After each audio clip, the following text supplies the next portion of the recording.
bom dia para você que está conosco aqui no Agrofag. Agora é hora de tomar aquele cafezinho ou um chimarrão, reunir a família e conferir os fatos que movimentaram o setor rural aqui da nossa região. E quem me ajuda a levar todas essas notícias para você aí de casa é o professor Celso Aguiar. Bom dia, professor. Bom dia, Antoniela. Bom dia a todos que nos acompanham. Veja agora o que vamos exibir nessa edição. A instabilidade no mercado de fertilizantes provocada pela guerra entre Rússia e Ucrânia gera preocupação para a próxima safra. Encontro em Curitiba reuniu lideranças da suinocultura paranaense para tratar do melhoramento genético da carne suína. Nossa equipe foi até a granja da empresa Biribas, em São Pedro do Iguaçu, para mostrar as pesquisas focadas no aumento da qualidade da carne. Um lugar tranquilo em meio à natureza, cercado de cachoeiras, com um estilo simples e aconchegante. Conheça a Fazenda Encontro com as Águas, uma opção de turismo rural em Ramilândia. Uma história de carinho com os animais. Um jovem de 15 anos que lida com cavalos da raça Manga Larga Marchador. O Agrofag está só começando.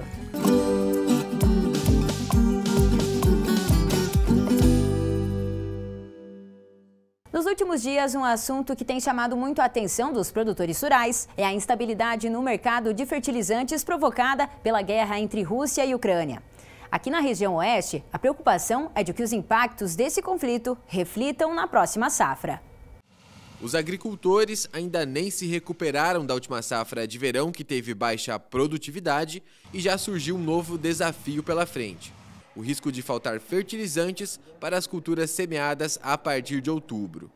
Geograficamente, o Brasil está distante do conflito no leste europeu, mas os impactos já refletem na agricultura brasileira, que só no ano passado importou 89% dos fertilizantes utilizados na produção agrícola nacional, sendo a Rússia um dos principais fornecedores. Segundo o levantamento realizado pela Embrapa, o Brasil é o quarto maior importador de fertilizantes do mundo. Paulo Valini é agricultor e diretor do Sindicato Rural de Cascavel. Ele lembra que esses produtos já estavam com os preços nas alturas. Já desde o ano passado, praticamente, nós tivemos mais de 100% de aumento. A tendência agora, se continuar nesse ritmo, essa guerra aí, a tendência é aumentar mais ainda. A soja subiu, tudo bem que o preço da soja subiu.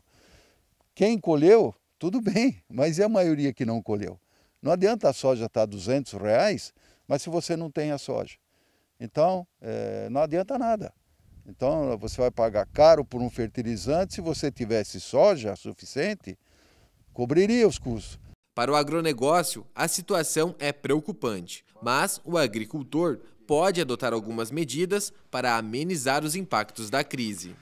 É preocupante quanto ao custo e quanto à disponibilidade, né?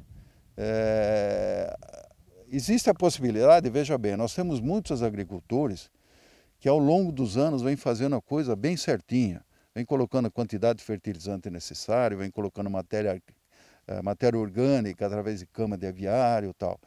Eu acho que o técnico que dá assistência para ele vai saber muito bem se ele pode reduzir um pouco desses fertilizantes, e mesmo que ele não alcance aquela produtividade que ele está acostumado, mas aquilo que ele deixaria de investir compense aquela produtividade menor.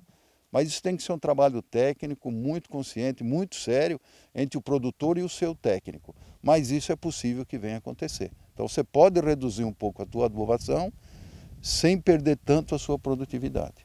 Uma das alternativas para evitar o desabastecimento de fertilizantes é recorrer a outros fornecedores. A ministra Tereza Cristina listou alguns possíveis parceiros com potencial para atender parte da demanda brasileira.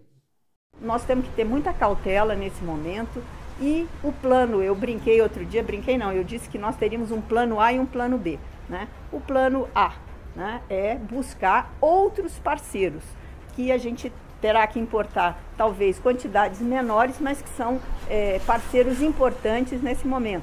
O Chile tem potássio, né? Então nós estamos já fazendo reunião. Nós temos ureia, que é um outro problema, que são os nitrogenados, que nós temos muitos países na região lá do Oriente Médio, que também tem, nós temos Arábia Saudita, nós temos Catar, nós temos outros países que também têm disponibilidade dessa matéria-prima nitrogenada, Israel.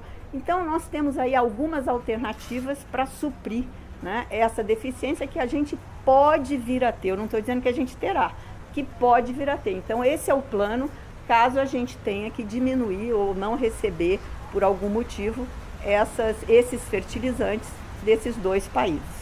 Bielorrússia, que já está com sanções, e a Rússia, que sofre hoje sanções. Para Lucas Martins, assessor técnico da CNA, a Confederação da Agricultura e Pecuária, apesar da disponibilidade de outros países em fornecer fertilizantes, o Brasil deve enfrentar uma forte concorrência na compra desses insumos. Caso os países realmente parem de exportar fertilizantes, temos algumas alternativas. O Brasil pode importar parte dos fertilizantes do Canadá, que também é um importante produtor mundial de adubo, do Irã, do Marrocos e de alguns outros países também. A situação é diferente para cada matéria-prima. E assim como o Brasil, outros grandes importadores de fertilizantes também vão buscar essas alternativas, como os Estados Unidos, a China e a Índia, por exemplo. No mercado internacional, commodities como trigo e soja atingiram níveis históricos de valorização. No caso da soja, nós estamos vivendo o melhor momento no mercado internacional dos últimos 10 anos. E no caso do trigo, nos últimos 14 anos é o melhor preço, né? O petróleo também nos últimos 13, 14 anos, o preço mais alto. Os minérios de ferro e todos os minérios em geral também com altas expressivas. Portanto, de maneira geral, todas as commodities, sejam elas alimentícias, sejam minerais ou de energia, todas essas commodities estão subindo de preço de forma muito acentuada, né? Apesar dos preços em alta, a volatilidade do mercado dificulta uma previsão mais concreta. Os preços subiram bastante, nós estamos trabalhando com o nosso produtor no sentido de participação, porque criou-se uma incerteza muito grande para onde vão os preços. A tendência a continuar este cenário é que subam ainda mais. Porém, o fim da guerra, um plantio norte-americano e europeu da próxima safra, é mais ou menos condizente com essa possibilidade de ampliação de área e tudo mais, clima adequado, tudo isso pode fazer com que os mercados retornem a patamares um pouco mais médios históricos, talvez aí considerando, eliminando, digamos, o risco geopolítico, porém ainda incluindo as deficiências de produção dos últimos 2 anos que nós tivemos, né? É um momento realmente complicado, né, professor? E os produtores rurais precisam ficar atentos a essa situação. O momento é muito delicado, né, Antoniela? Porque, veja bem, é a hora do agricultor realmente afinar os custos sem perder a produtividade. Qualquer conflito internacional que gera essas situações, e como nós somos dependentes, né, de adubo externo, é complicado. Isso tem fator de logística, de seguro, de transporte, muito complicado. É possível faltar insumos? É possível. Isso também demonstra outra situação. Nós não devemos ficar totalmente dependentes de insumos estrangeiros. Como era mais fácil antigamente você importar, que os custos eram menores, a nossa indústria praticamente foi se paralisando. Agora é o momento de se traçar projetos, né, e novos investimentos para que nós não fiquemos tão dependentes do adubo de outras áreas, de outros países. O momento é preocupante. O agricultor tem que prestar muita atenção ao que está acontecendo para que não falte insumos para a sua produção. As atividades práticas de estágio movimentaram a Fazenda Escola essa semana.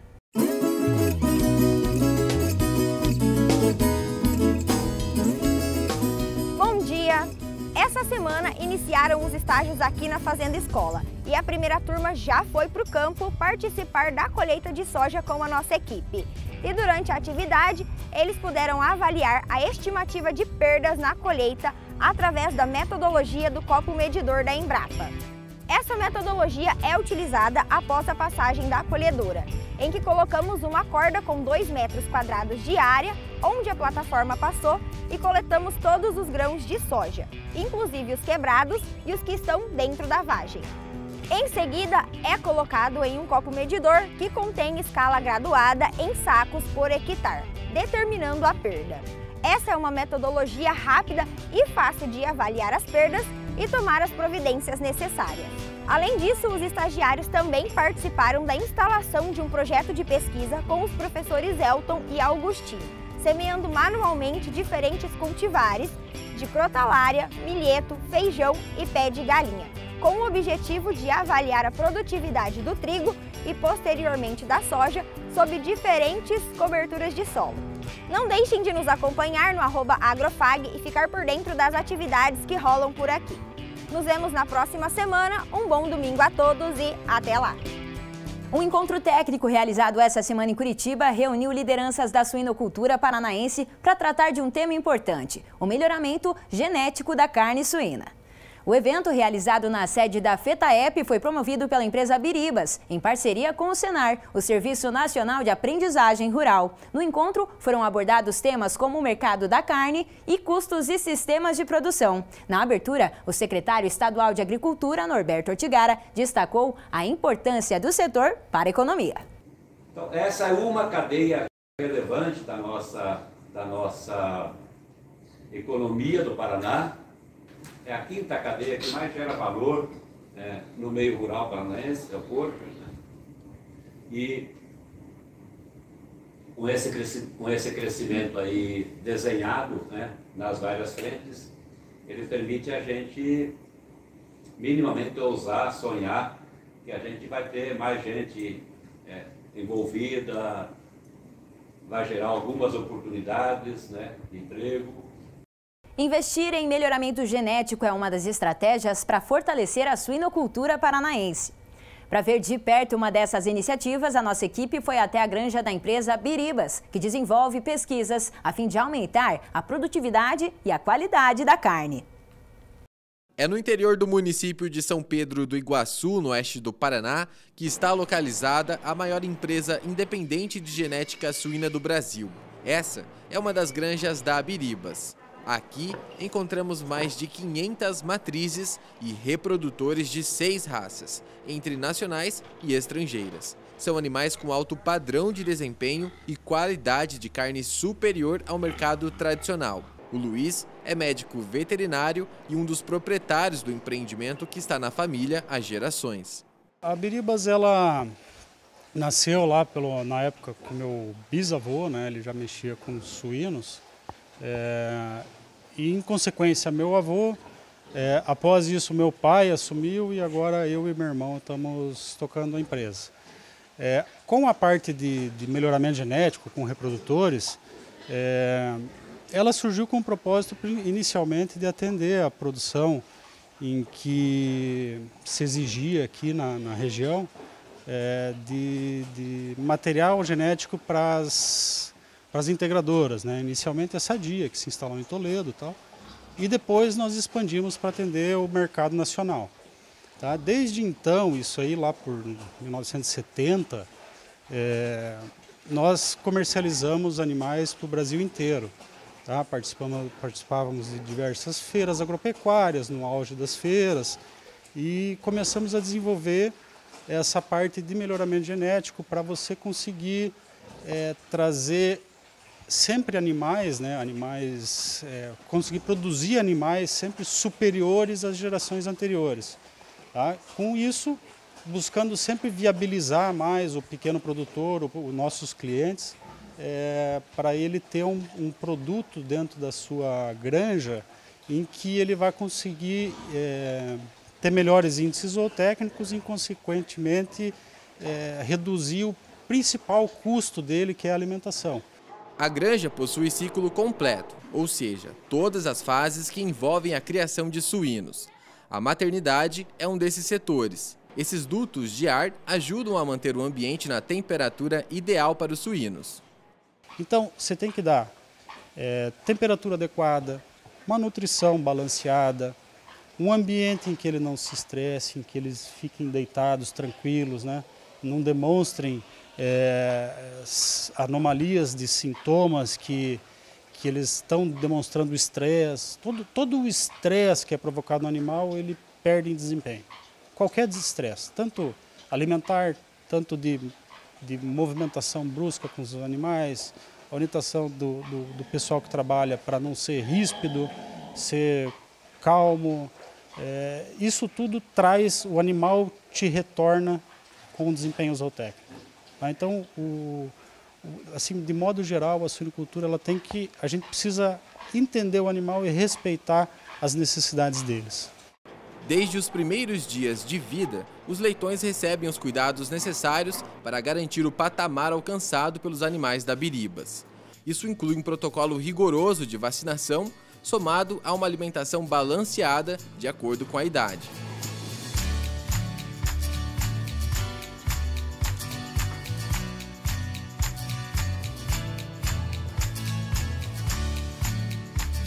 Todos os animais da granja são submetidos a avaliações constantes.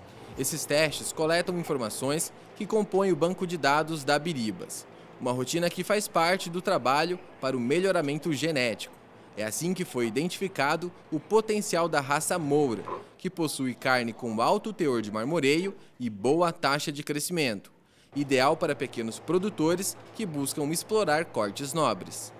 Agora, a gente trazendo ela e conseguindo trazer ela para dentro de um núcleo de melhoramento genético, a gente consegue imprimir pressão de seleção e trazer ganhos genéticos para essa raça. Então, num futuro bem próximo, nós vamos conseguir colocar fêmeas Moura, né, destinadas a essa raça, mantendo a qualidade de carne, que é o que a gente busca nela, né, justamente para fazer esses, principalmente, produtos curados, ou até produtos in natura, para atender mercado de restaurante altamente elitizado, que remunere muito bem por essa carne, né?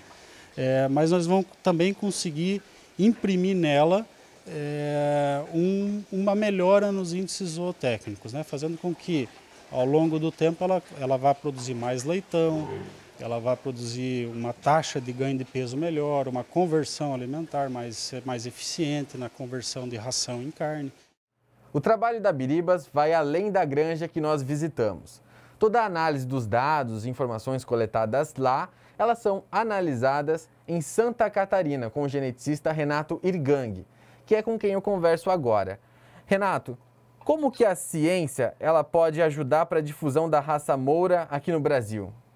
Nós temos que achar aí por meio da ciência, por meio da experimentação, por meio de testagem, nós temos que achar um meio econômico de produção desses animais, sem eles perderem as suas características economicamente importantes.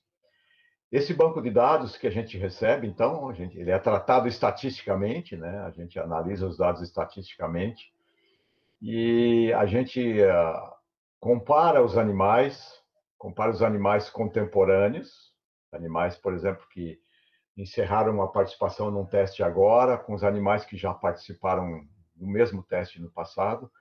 E então se faz recomendações quanto a quais os animais que a gente deve usar como reprodutores para ficarem no plantel, e quais os animais que a gente recomenda que sejam comercializados, e quais os animais, neste caso, que não são aproveitados na reprodução, então que são destinados para o abate.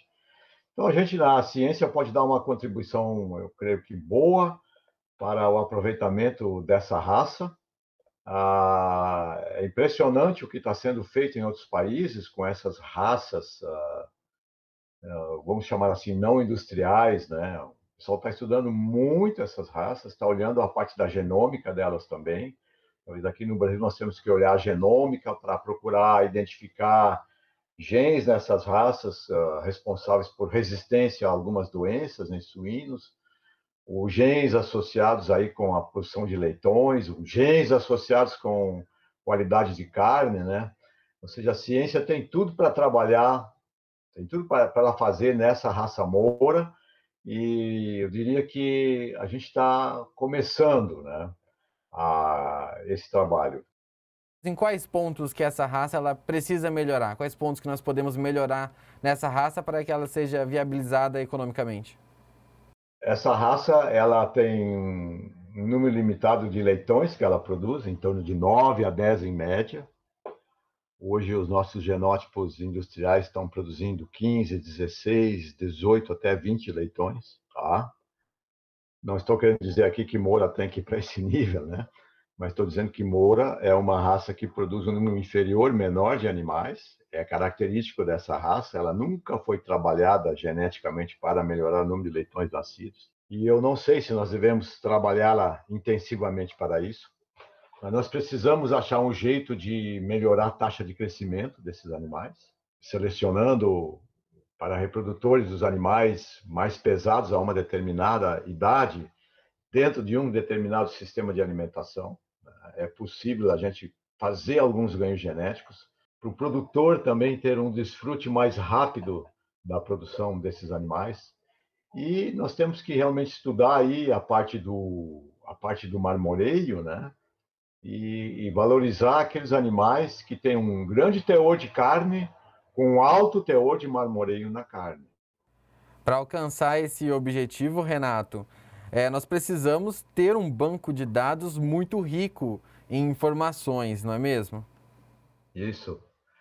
Nós temos poucas famílias diferentes dessas raças, né? Hoje, na Biribas, tem 5 ou 6 famílias. Então, é importante você ter informação de cada animal, de sua família, para você evitar de fazer acasalamento de animais aparentados, né? Se você não sabe a genealogia do animal, se você não sabe quem é o pai, quem é a mãe, quem são os avós de um animal, você pode eventualmente reproduzir animais que são parentes, né? E aí você pode ter algumas perdas por consanguinidade, se esses animais foram portadores de genes, que a gente chama de genes deletérios, que podem reduzir o crescimento, podem reduzir o número de leitões nascidos, ou podem causar algumas malformações anatômicas nos animais, né? Então, o banco de dados é muito importante, né? Renato, eu agradeço a sua participação aqui no Agrofag e até a próxima. Tá bom, muito obrigado também. Sucesso para vocês aí. Um abraço. A gente vê aí que o desenvolvimento da genética está presente em várias áreas, né, professor? Inclusive na suinocultura. Correto, Antoniela. O melhoramento genético está presente em várias áreas, inclusive na suinocultura, como você disse. Ou seja, esses encontros são importantes, porque direcionam o geneticista a seus objetivos finais, ou seja, uma melhoria dessa suinocultura para as partes nobres ou os cortes nobres, que é uma coisa interessante, porque essas partes nobres, esses cortes nobres, está cada vez mais aumentando o consumo. E um melhoramento genético visando essa área é muito interessante. Confira agora os preços do mercado agrícola. Elevação nos preços dos produtos essa semana. A saca da soja R$ 198,00, R$ 97,00 a saca do milho e o trigo fechou a semana em R$ 102,00 a saca. No próximo bloco você vai conhecer a Fazenda Encontro com as Águas e o assunto do estúdio vai ser o turismo rural, atividade que está crescendo no Paraná.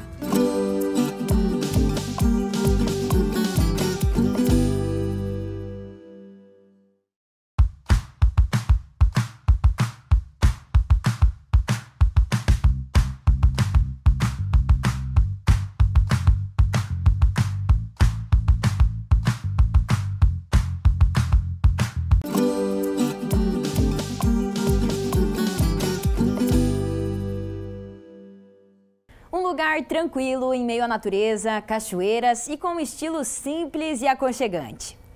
Esse é o cenário da Fazenda Encontro com as Águas, em Ramilândia. Uma opção para quem quer sentir o gostinho da vida no campo.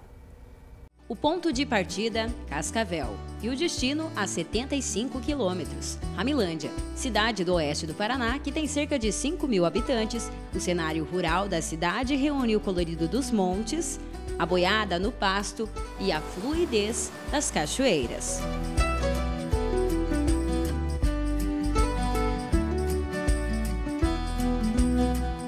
Quando nós queremos buscar tranquilidade, contato com a natureza e muita diversão, nada melhor do que estar em um espaço propício para isso. É por isso que hoje nós viemos conhecer a Fazenda Encontro com as Águas, uma opção de turismo rural aqui da região oeste do Paraná, que fica localizada em Ramilândia. Eu converso hoje com o Luiz e com a Irene, que são os proprietários do local, e vão me contar um pouquinho mais sobre a história de tudo isso aqui. Luiz, o seu pai começou em 1978 aqui nessa região, mas há 5 anos aqui a propriedade da Fazenda Encontro com as Águas tem turismo rural, não é isso? Isso, ele foi o proprietário desse lugar, ele que abriu na época isso tudo, ele sempre mexeu com gado de corte, cria na realidade. E depois, cerca de 5 anos, a gente começou a mexer com o turismo rural. Mas assim de uma forma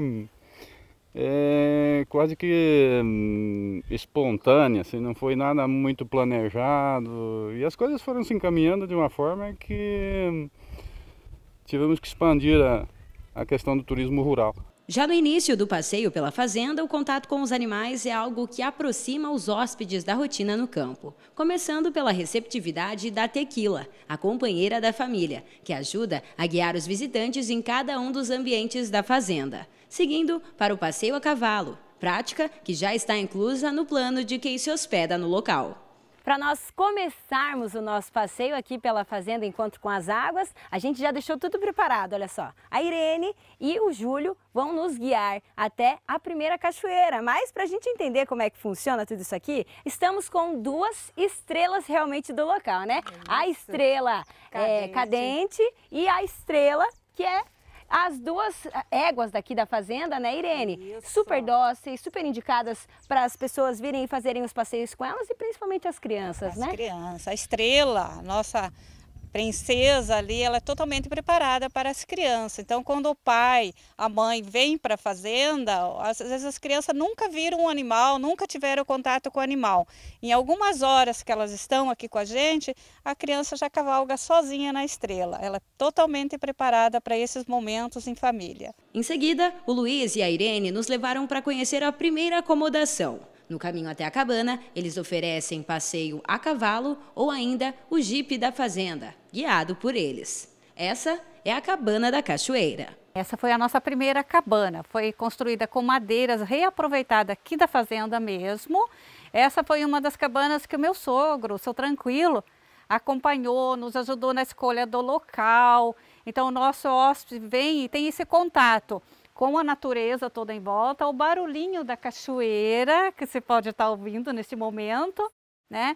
E um pouco do conforto da cidade, que é de uma forma mais simples, mas aonde você vai ter um pouquinho de tudo. E um detalhe que eu achei muito legal, pessoal, que a gente está acompanhando aqui, que a Irene mostrou para nós, é a questão de que aqui essa cabana, ela contém alguns artigos que são rústicos, né? Como, exatamente. Por exemplo, o banheiro ali que a gente pode ver, o chuveiro de balde. O chuveiro de balde, um dos nossos famosos aqui da fazenda. Então é um atrativo dessa cabana, o chuveiro de balde. Aquele onde os nossos avós, alguns tiveram, outros nem isso tinham, né? Com começo todo ali com muita dificuldade, e nós temos aqui no nosso banheiro um chuveiro de balde. E essa aqui é mais uma opção de cabana para receber os visitantes aqui na fazenda, é a Chalana. Luiz, explica pra gente um pouquinho mais sobre a qualidade da madeira, ela tem mais de 50 anos de existência, né? Uma madeira resistente. Essa é uma madeira que foi reutilizada de construções que já existiam aqui há muito tempo na fazenda. Então elas passaram por uma reciclagem e foi construída a cabana. Tanto que a idade dela deve girar em torno de 50 anos a mais. As cabanas permitem que os hóspedes tenham um contato muito próximo da natureza. É um verdadeiro encontro com as árvores, a grama e as águas. Para chegar até a Cachoeira da Paca, é preciso passar por uma pequena trilha. E como o próprio nome indica, o local abriga diversos desses animais, segundo a Irene.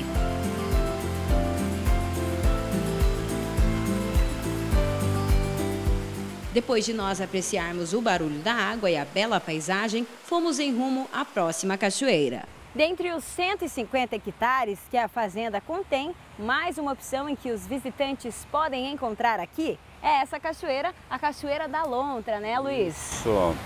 Lontra por quê? Porque aqui é muito comum você ver elas nadando no rio.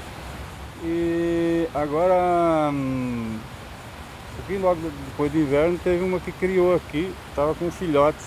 Olha só. Então, por isso o nome é Cachoeira da Lontra. Cachoeira da Lontra. E aí a gente pode ver que ela é um pouquinho diferente da Cachoeira das Pacas, né? As quedas dela são um pouco menores, mas em extensão ela segue mais ou menos o mesmo fluxo daquela lá. Isso. E ela tem um poço onde dá para o pessoal nadar. Ela tem opção de hidromassagem também, como você vê. A pessoa senta embaixo das quedas ali, funciona como uma hidromassagem. E também tem uma área bem longa para o pessoal nadar, conhecer, andar por dentro do rio. Fazer trilha por elas. Fazer trilha por ela. Vamos dar uma olhadinha então, como é que é lá?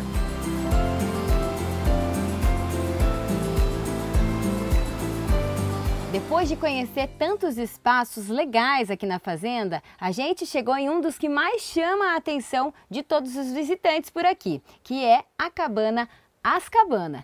E a Irene vai explicar pra gente um pouquinho mais sobre a história desse espaço, desse local, né? São materiais aí que foram construídos rusticamente, mas que têm um tom totalmente diferenciado, né? Essas madeiras a gente extraiu do outro lado aqui da fazenda, nós trouxemos ela com o trator para esse lugar, foram 102 toras de eucalipto. Nós construímos ela toda um tronco encaixado no outro, com alicerce para proteger um pouco da umidade. Essa cabana é uma das cabanas que mais chama a atenção do nosso público do estrangeiro. Eu recebo muitas pessoas de fora do país que acabam se encantando com esse lugar, com a forma que ela foi projetada, com a forma que ela foi decorada, e por isso esse nome, As Cabanas, para relembrar um pouquinho da história do Harry Potter, do filme. Então tudo isso foi os nossos hóspedes mesmos que escolheram, que colocaram esse nome e nos ajudaram a decorar e a projetar todo esse ambiente diferenciado. E é um ambiente que a gente pode perceber que ele é bem de filme mesmo. A senhora pode contar um pouquinho pra gente do que você acha desse espaço aqui também? Ai, eu na hora assim, fiquei chocada, né? Quando começou. Achei que nunca podia reagir. Mas depois mudou o assunto, né? A gente viu que tem interesse e sempre teve gente. Então foi deixando esperança e a coragem de enfrentar. A gente espera as pessoas com carinho, com amor, e que se divirtem e que a gente possa dar todo o conforto que a gente pode.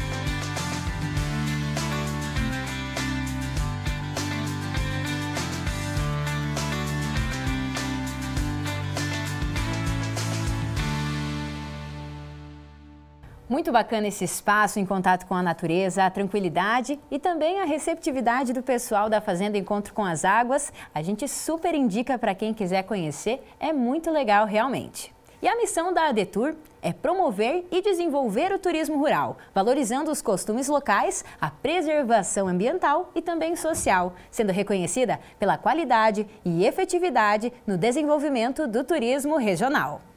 Por isso, o nosso bate-papo hoje é sobre esse assunto e a gente recebe aqui no estúdio hoje o Carlos Silva, que é presidente da ADETUR e também guia de montanha e ecoturismo, é isso, né? Isso mesmo. Seja bem-vindo. Obrigado. E também a Grace Schubert Kiel, que é vice-presidente da ADETUR Riquezas do Oeste e historiadora. Seja bem-vinda também, Grace. Obrigada. A gente pôde ver aí no VT esse contato com o campo, com a natureza, as nossas belezas naturais, né, professor? Isso é muito constante aqui na nossa região oeste do Paraná e a ADETUR tem trazido e fomentado isso cada vez mais, né, Carlos? Isso, é uma região que tem muitas belezas, tanto que o nome Riquezas do Oeste é por isso, né? O antigo presidente da Paranaturismo, ele veio até Cascavel e vendo o que havia em volta, ele falou, né, a riqueza de vocês não é só o plantio, né, a pecuária e o agro, é também as coisas que vocês têm, então ficou Riquezas do Oeste. Exatamente. A Agência de Desenvolvimento de Turismo aqui da nossa região, né, a ADETUR, vocês trabalham com diversas frentes e principalmente ao incentivo aos produtores que têm vontade de realizar turismo. Vamos começar falando um pouquinho sobre isso? Claro, vamos sim. A gente, então, busca fomentar exatamente as propriedades rurais, né, que tem algum atrativo turístico, ou tem uma história legal para contar, ou tem alguma coisa que seja muito peculiar na história delas que elas queiram mostrar para o resto do mundo. Então, essa aqui é a ideia da ADETUR. Preparar essas propriedades para que elas comecem a atrair pessoas. Nas propriedades, vocês fazem o trabalho de indicação do que poderia prosperar para um turismo rural, algumas áreas dentro, né, das fazendas, por exemplo, que as pessoas poderiam conhecer e se tornar ali uma forma de turismo? Sim, é feito um levantamento do potencial turístico em cada uma dessas propriedades. Então, é importante despertar também os proprietários rurais para esse olhar do turismo enquanto uma oportunidade de negócios, principalmente hoje em dia, né, onde existem a crise em função do clima, ou falta chuva, ou chuvas em excesso, e aí o produtor rural ele acaba precisando buscar outras oportunidades. Então, a intenção do turismo rural também é mostrar, e da ADETUR também é mostrar para esse produtor rural essas oportunidades de negócio que podem ocorrer na propriedade e pode diversificar, trazendo mais renda para ele. E existe alguma diferenciação que vocês fazem, né? Por exemplo, dentro do turismo rural, ecoturismo, que pode ser explorado nas propriedades? Quais são essas áreas, essas frentes que a gente tem aqui na nossa região? A gente tem um ecoturismo muito forte, principalmente na parte de turismo de aventura hoje. Então, existem empresas que já estão atuando dentro desse cenário, né? E agora, nessa fase que nós estamos agora, a gente começou a fazer exatamente a busca de propriedades que tenham coisas que sejam peculiares. Por exemplo, às vezes tem uma propriedade que produz leite e a pessoa que mora lá faz um doce de leite que é fantástico. A gente vai em busca disso e tenta transformar isso numa experiência, num produto, né?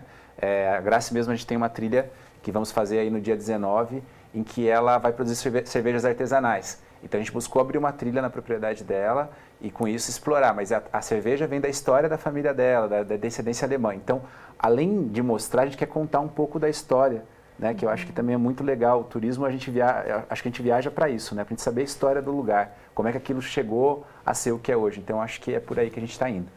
Com certeza. Graça, conta um pouquinho mais para a gente, então, sobre essa questão cultural aí alemã, que você vai trazer para a sua propriedade também, é lá em São João do Oeste, né? Isso, em São João do Oeste, no interior de São João do Oeste. E os meus pais moram lá no sítio, eu nasci lá nesse sítio também, então a minha história de vida está toda lá. Eu queria fazer uma pergunta para o Carlos, né? Carlos, o ecoturismo é fantástico, né? Mas os proprietários talvez nem saibam da beleza que tem na sua propriedade, né? Ou da culinária que ele pode oferecer e o que ele pode ter de retorno. Eu gostaria se você tivesse algum exemplo de algum proprietário, pequeno proprietário, que teve algum retorno assim fantástico com a exploração do ecoturismo na propriedade dele. Isso ficaria muito claro para esses ouvintes nossos, né? Que é os que estão nos acompanhando, saber como pode explorar futuramente os pequenos proprietários, né, a sua área com o ecoturismo, né? Sim. Existe alguma coisa nesse sentido? Existe sim, é uma pergunta fantástica. A gente teve a Josi, ela sempre ia na reunião da ADETUR e falava assim, eu tenho um pequeno sítio e na frente tem uma queijaria de uma amiga minha, ela veio da Itália, ela faz mussarela artesanal do jeito italiano, mas a gente não tem nada. E aí eu fiquei de fazer uma visita a ela. Quando eu cheguei lá, ela tinha um bosque do lado de uma queda de água, e a queijaria faz um queijo fantástico, mas assim, aquilo ela viveu sempre lá, então sempre foi comum para ela, entende? Então ela não conseguia ver assim, nossa, as pessoas vão querer conhecer esse lugar. Ela não enxergava? Ela não enxergava, porque assim, ela cresceu ali, então acho que era o que eu olhava pro lado assim, é igual a gente em casa, né? Você às vezes tem uma casa linda, mas você vive todo dia lá, você já não dá tanta importância. É diferente do dia que você entrou lá, né? E aí a gente até foi próximo do final da pandemia ali, a gente foi lá e a gente apostou nisso. Então a gente fez uma trilha de queijos e vinhos. Então a gente pegava a produção do queijo, que era feita ali na frente, né, essa mussarela artesanal, pegamos a produção de mais 8 ou 9 produtores em volta, de salame, de várias coisas, ou seja, movimentamos todo o... Qual a região, Carlos? Sede Alvorada. Sede Alvorada. Sede Alvorada, ou seja, você pega um distrito que não... Quem vai falar do turismo em Sede Alvorada? Correto. E nós estávamos movimentando toda essa cadeia de produtores ali, né? E uma propriedade muito pequena, que ela talvez se fosse produzir, ela não teria muito espaço para produzir, porque basicamente ela mora ali, ela não tem uma área de plantio, né? E durante esse processo dos últimos anos, a gente conseguiu movimentar quase 65 mil reais dentro de uma propriedade que é muito pequena. Então a gente demonstra qual é o poder do turismo, né? Tanto que muito das melhorias que ela tem feito na propriedade é com recurso próprio. E para que a Josi pudesse ter esse despertar, como a Grace trouxe, né? Ela passou por alguma especialização? Vocês participaram de cursos? Como é que foi? É bem bacana porque, assim, primeiro ela se associou à ADETUR, né? E aí a gente começa a dar caminhos para a pessoa junto com os nossos parceiros, que geralmente é o Senar e também o Sindicato Rural, que ajuda muito. E também tem a própria Prefeitura, que também está incentivado muito, né? Principalmente aqui no município de Cascavel e Toledo, também Braganey, Corbélia, que seja, os municípios que estão em volta, eles estão com esse incentivo das prefeituras bem interessante. E de lá a gente começa então a encaminhar essas pessoas para uma trilha de conhecimento, que a gente diria assim, né? Então ela vai fazer um curso de turismo rural, vai fazer um curso sobre, às vezes, alimentos, e assim ela vai então se capacitando e aprendendo como fazer isso da maneira correta. A gente separou algumas fotos para falar um pouquinho justamente sobre esses cursos que são feitos em parceria com o Sindicato Rural e com o Senar. Acho que a nossa equipe pode colocar aqui para a gente na TV. Esse então foi o cronograma, né? Que vocês realizaram os cursos, começando lá em Tupanci, veio para Cascavel, Nova Aurora e essa semana está sendo realizado em Toledo.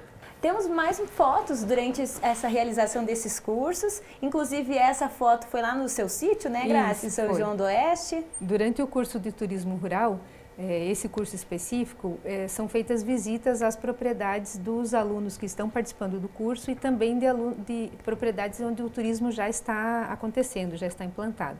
Então, ficou muito legal mesmo. A gente tem mais uma foto também. Essa é lá na propriedade da Josi, certo? Isso, essa é a entrada e até essa casinha na árvore virou a logo da propriedade, porque as pessoas têm um carinho especial para essa casinha na árvore. Então é lá em Sede Alvorada, essa experiência que é onde a gente faz a trilha de queijos e vinhos. Muito legal. E voltando a falar um pouquinho sobre essa avaliação para quem tem uma propriedade, existem alguns pontos, por exemplo, de restrição? Eu tenho uma propriedade, eu tenho, por exemplo, uma área de um açude que eu preciso proporcionar proteção para os visitantes que vão para lá. Como é que é feita essa análise? Essa análise é feita também durante o curso de turismo rural, né? O instrutor do curso ele vai até a propriedade e já faz várias observações sobre o que deveria ser feito, o que poderia ser melhorado. Há também uma grande preocupação com a estética, né? Porque afinal o turismo a gente fala de estética, você não quer visitar um lugar que está feio. Então a gente bate muito também em paisagismo, em como a experiência deve ser criada, sabe? E aí também tem as questões de segurança, né? Um açude, e aí, como é que vai ser? Vai ter alguém responsável pela área, se o banhista vai entrar ou não? Então, a gente tem que estudar cada propriedade e verificar principalmente a segurança. A segurança é um dos pontos chaves, né? Porque a gente sempre preza por isso, porque depois que acontecer um acidente é muito difícil, né? Você trazer o turista de volta. Então, por isso que ele tem que estar se sentindo seguro sempre. Hoje o ecoturismo aqui em Cascavel ou na região, ele é pouco conhecido. Essa exploração começou recente. Pode contar um pouquinho dessa história? Sim, sim. Em 2010 eu fiz o caminho de Santiago de Compostela lá na Espanha. E a última semana do caminho, que eu viajei tanto, né, eu caminhei quase 1000 quilômetros a pé lá, as paisagens que eu via eram muito parecidas com aqui. E eu via gente do mundo todo viajando para lá para ver o que eu poderia ver se eu saísse, pegasse o carro e fosse para a área rural. Então, desde aquela época, 2010, eu decidi que nós íamos fazer alguma coisa aqui, né? Então, de 2012 até 2013, a gente catalogou tudo que a gente podia. Em 2015, eu saí do meu emprego normal para apostar no turismo regional, aqui o ecoturismo e o turismo rural. E a gente, na primeira fase, estava, então, estruturando esse turismo, né? Mais com o pessoal de turismo de aventura. Então, a gente leva as pessoas para visitar as cachoeiras. A gente deve ter catalogado aqui, pelo menos, acho que umas 23 ou 26 trilhas. 13 paredes que é possível fazer rapel em cachoeiras até de 50 metros. Aqui na região, num raio de 60 a 80 quilômetros. São 21 municípios, isso? A Riquezas do Oeste é formada por 21 municípios. Isso. Então, o governo vai instituindo, né, regiões turísticas e a nossa é composta por 21 municípios. Então, quer dizer, nós temos muito potencial. A gente começou esse processo aí desde 2012. Agora a gente está nessa fase do turismo rural, em procurar propriedades em parceria como o da Graça e tudo mais. E eu acredito que no futuro a gente deva ter assim, a pessoa vem para Cascavel, ela vai... Porque tem muita gente que vem para Cascavel e fala, não tem nada para fazer, né? E eu fico tão sentido quando eu escuto isso, porque eu gostaria que ela fosse falar, nossa, eu fui lá e tinha tanta coisa para fazer que eu vou ter que voltar de novo porque uma vez só não foi suficiente. É a divulgação que tem que ser feita, né? Isso. Divulgação. É isso aí. E falando um pouquinho sobre a questão radical, a participação também do circuito de cicloturismo que vai acontecer daqui para frente também, né? Pode contar um pouquinho mais sobre esse circuito? Então, acho que quase todos os municípios que são associados à ADETUR aderiram também à ideia do cicloturismo, que é uma ideia de a gente divulgar, né, e mostrar o entorno de cada cidade. Então, em cada município, a gente vai ter um trajeto que vai ser definido pelo município e ele vai dar a estrutura para que esse evento aconteça e a ADETUR vai fomentar, então, a divulgação, né, e vai levar as pessoas para poderem participar. A gente tem um vídeo, vamos dar uma olhadinha? Vamos lá. Que a própria ADETUR também está participando aí. Você é uma daquelas pessoas que ama entrar em contato com a natureza e curte conhecer as belezas naturais sobre as duas rodas da sua bike? Em 2022, a ADETUR Oeste traz uma super novidade: o primeiro circuito de cicloturismo Riquezas do Oeste. O circuito é destinado para todos os públicos, do amador ao profissional, com um total de 16 etapas em cidades diferentes do oeste do Paraná, a partir de março de 2022. Ficou interessado? Então se liga que as inscrições são feitas pelo site riquezasdooeste.com.br. E se ainda ficou alguma dúvida, entre em contato pelo WhatsApp. Aproveite e garanta a sua vaga no primeiro circuito de cicloturismo Riquezas do Oeste. Muito bacana, então, Legal, né? Mais uma oportunidade para conhecer a nossa região aqui, né? E também esse roteiro ele será montado com passagens nas propriedades rurais. Então, também vai incentivar novos proprietários a se organizarem para receber esses participantes desse cicloturismo. Então, isso também é um incentivo para que nós tenhamos mais propriedades aderindo ao turismo rural. E então, para quem está lá na sua propriedade hoje, quer conhecer um pouquinho desse apoio que a ADETUR proporciona, como que o pessoal pode entrar em contato com a ADETUR? Através das redes sociais, WhatsApp, como que é? Através da rede social, né, tem ali o Instagram da ADETUR, também tem o Facebook, tem o site que ela pode procurar, né, riquezasdooeste.com.br, e lá ela vai ser encaminhada provavelmente para a Kátia, e a Kátia vai fazer os primeiros encaminhamentos necessários para que ela conheça um pouco mais do trabalho da ADETUR, possa se associar caso queira, né, e daí a partir desse momento a gente consegue fazer, como eu disse, esse encaminhamento para os cursos que são necessários para que ela tenha essa capacitação. É isso aí. A gente agradece a participação de vocês aqui no Agrofag e parabeniza pelas ações que estão sendo feitas aqui na nossa região e fomentando sempre turismo, cultura, história, que são muito importantes aqui para nós. Parabéns. A gente agradece também. Agradecemos pelo espaço. Muito obrigada. E agora a gente vai conferir a previsão do tempo para essa semana. Apesar dos efeitos da laninha ainda estarem atuando de forma intensa e o período que vai de março a setembro ser o mais seco do ano, neste fim de semana tivemos um volume razoável de chuvas no Paraná. A partir de amanhã, uma frente fria se aproxima de grande parte do estado, propiciando o tempo instável. Em Cascavel, já vai dar para sentir a diferença de temperatura nessa semana. A mínima na cidade é de 16 e a máxima pode chegar aos 29 graus. O céu deve apresentar apenas algumas nuvens e não deve chover em Cascavel até quinta-feira. Em Assis Chateaubriand, o tempo ao longo da semana estará bem parecido. Amanhã, céu coberto com algumas nuvens e no restante da semana, a presença do sol e o calor vão caracterizar os próximos dias. Temperatura mínima em Assis, 17 e máxima de 31 graus. Já na região de Missal, tempo aberto, poucas nuvens no céu e calor, ou seja, sem precipitação de chuva nessa semana. Os termômetros na cidade variam dos 18 aos 31 graus, de acordo com o CIMEPAR. Depois do intervalo, uma história de carinho com os animais. Um jovem de 15 anos que lida com cavalos de marcha. E ainda, os destaques das redes sociais.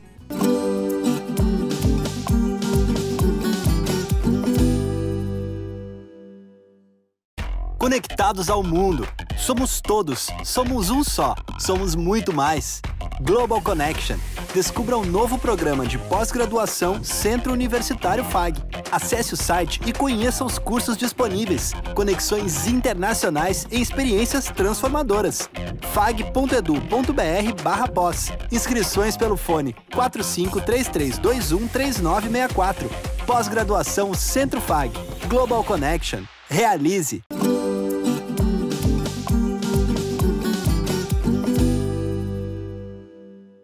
A raça de cavalos manga larga marchador é reconhecida pela beleza do trote. E foi isso que conquistou o Bruno, um jovem de 15 anos que se dedica a competições e aos cuidados com a qualidade de vida desses animais.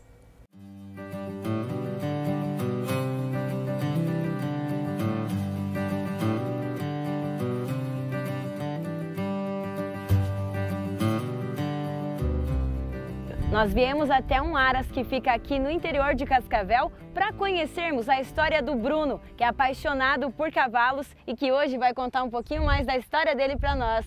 Bruno, seja muito bem-vindo ao Agrofag.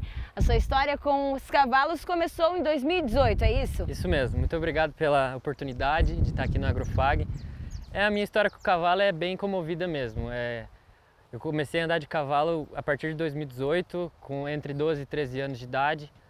E eu fui pegando gosto pela coisa e eu acho que hoje o cavalo é o meu propósito de vida, sabe? Eu vivo em torno do cavalo e tudo que eu faço é realmente pro cavalo, sabe? Minha vida daqui pra frente, hoje, é tudo voltado pro cavalo, é um amor incondicional mesmo. E tá em volta dos cavalos, como a gente está aqui agora, é uma sensação que para você eu imagino que deve ser muito legal, né? Você estando em contato com os animais e desenvolvendo cada vez mais conhecimento sobre eles também. Isso, para mim o cavalo e os animais em si são algo impressionante, é algo que enche meu coração de alegria mesmo. Então, igual eu disse para você, os animais são meu propósito de vida daqui para frente. Eu tenho a vontade de fazer faculdade de veterinária para me especializar um pouco mais nesses assuntos e tudo mais e levar minha vida junto aos animais e junto ao agronegócio, que é algo que me apaixona 100%. E você também tem a experiência a partir de agora com a apresentação de cavalos para as competições, é isso, né? Isso mesmo. O Manga Larga Marchador trabalha hoje com as competições de marcha, né? O nosso foco é marcha e comodidade. Então a gente apresenta os cavalos em pista, né? Tá sempre participando de provas aqui na região. O cavalo Manga Larga Marchador, ele vem de Minas Gerais, no sul de Minas, e vem apaixonando o brasileiro por conta da comodidade, do adestramento e da índole do cavalo, apresentado em provas, e o pessoal adora o cavalo Manga Larga Marchador para cavalgadas por conta do conforto mesmo. É algo assim que o pessoal adora. E para apresentar o cavalo em pista, a gente tem um treinamento especializado, né? Eu tenho vários cursos de doma, adestramento e apresentação de marcha e tudo mais. E então a área da minha idade para competição também, a gente tem as provas sociais, que acontecem para avaliar mesmo o peão que está em cima do cavalo, o manejo que ele tem com o animal e também para avaliar um pouco mais do animal, da qualidade genética e de adestramento dele. Muito bacana. Eu queria então que a gente agora conhecesse na prática como é que funciona esse passo a passo da apresentação dos cavalos e eu queria saber se você pode demonstrar para a gente um pouquinho. Claro, vamos lá, vamos demonstrar. Vamos lá então.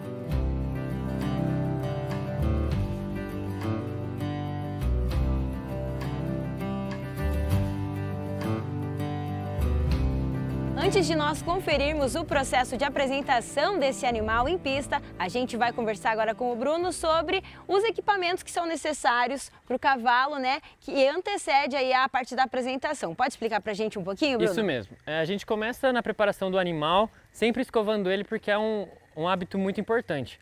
Por conta do animal com alguma pedrinha dentro do pelo aqui, que pode ocorrer em algum machucado depois de colocar a sela. Então a gente vai sempre escovar o animal inteiro, para que saia qualquer resíduo que possa afetar no seu desempenho. A manta, super importante também. Todos os animais com certeza usam manta por conta da sela. A sela tem que ser específica para cada tipo de animal? Na raça Manga Larga Marchador, a gente costuma usar a sela australiana, que ela é nesse formato de alça aqui na frente, por conta do movimento das mãos do peão mesmo.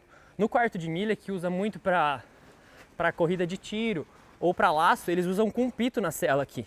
Então, para o manejo deles é diferente.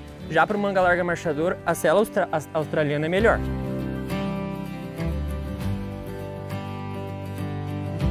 A gente vai primeiro colocar a barrigueira de trás, porque é a barrigueira que a gente coloca ela mais frouxa, para não apertar muito a barriga do animal.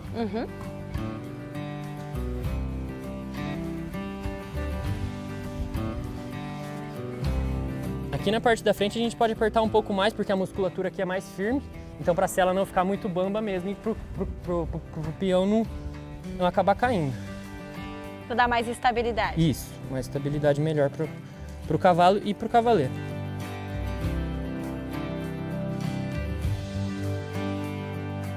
Aqui a gente pode passar 2 vezes no ar.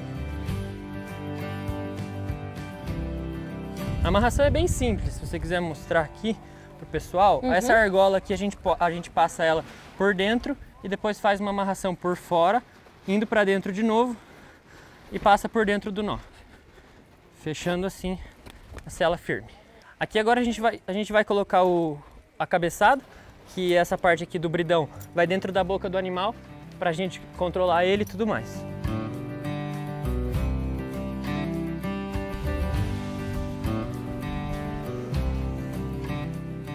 Agora sim a gente está pronto para ir para a pista, apresentar os animais da melhor forma, que eles vão ter sim um bom desempenho com esse manejo adequado. É isso aí, vamos lá conferir então como é que é o desempenho da Índia em pista. Claro.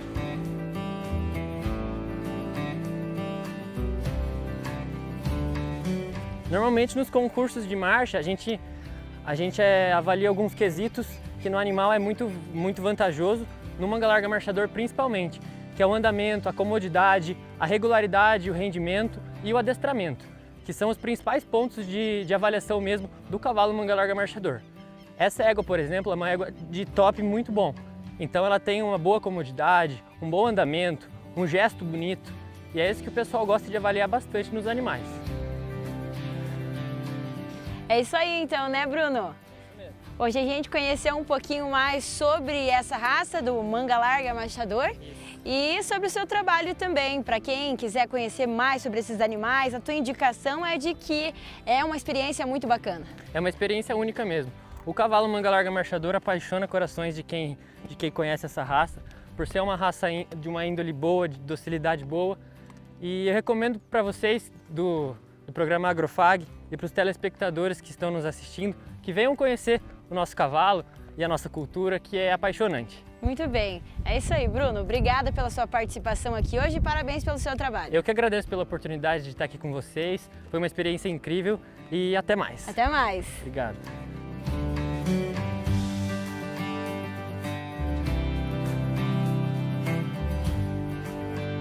Aqui no Aras, onde a gente veio gravar hoje, o RGR, de propriedade do Gabriel, ele vai contar um pouquinho mais pra gente sobre a história. Esses cavalos faz tempo que vieram pra cá?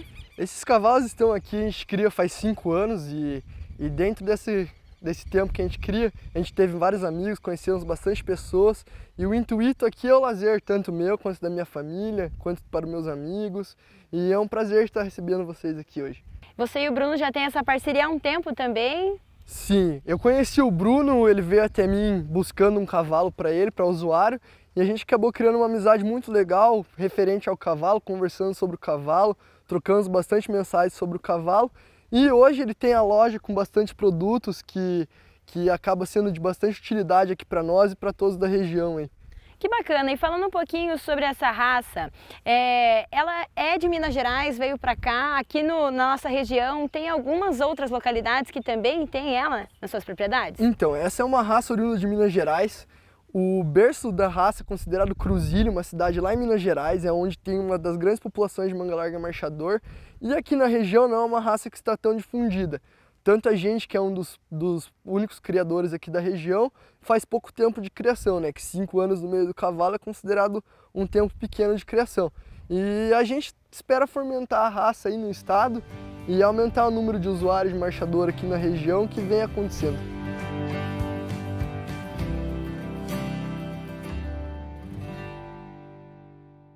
É hora de ver mais preços no agromercado.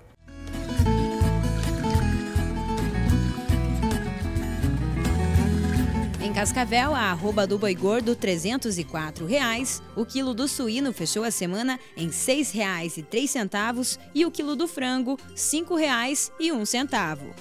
E agora a gente vai conferir alguns destaques nas redes sociais e também trazer para vocês alguns cursos, especializações e alguns eventos que vão acontecer nos próximos dias. Vamos lá! A gente começa com o curso de manejo fitossanitário de grandes culturas, que vai ser realizado pela pós-graduação do Centro FAG. O curso tem previsão de início para abril. Outro curso que a pós-graduação também apresenta para vocês é o curso de produção de bovinos de corte e leite, também com previsão para começar em abril. Para mais informações, basta entrar no site da pós-graduação do Centro FAG. E esse é um curso de avaliação de imóveis rurais que será realizado pela Associação Paranaense de Planejamento Agropecuário. O curso é online e para quem quiser fazer a inscrição, a gente vai deixar um QR Code aqui na tela para vocês saberem mais informações sobre essa especialização aí.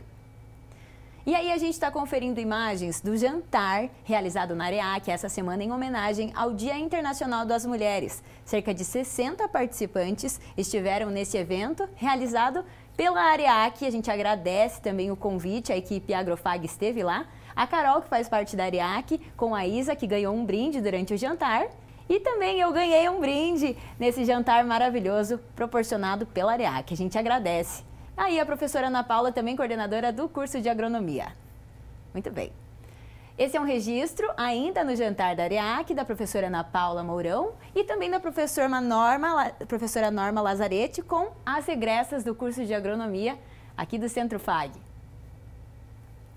Já esse é um registro que a Paula Scanagata, produtora rural e engenheira agrônoma formada pelo Centro FAG também, esteve na TV FAG, trazendo para a gente o livro Mulher, a Força no Agro, que também foi no Dia Internacional das Mulheres. A gente indica essa leitura, que é muito especial, e também parabeniza a todas as 18 coautoras desse livro. Já esse é um registro do Instituto de Desenvolvimento Rural do Paraná, lá em Francisco Beltrão. Eles estavam apresentando um mapa dividido por região com informações e locais das 29 propriedades que fazem parte da Rota do Queijo Paranaense. Aconteceu lá em Francisco Beltrão. Já esse é um registro da prof. Ellen Ojo, que estava com os alunos na visita técnica na área experimental de floricultura da UniOeste, com os alunos de agronomia aí, e marcou o Agrofag lá no Instagram. Já essa foto é do Instagram da Agronomia FAG, com o Everton Balbinotti, o egresso do curso de agronomia, e faz parte da série Por Onde Andam os Nossos Egressos. Para você que quiser saber mais sobre essa série aí, basta entrar lá no Instagram do curso de agronomia da FAG.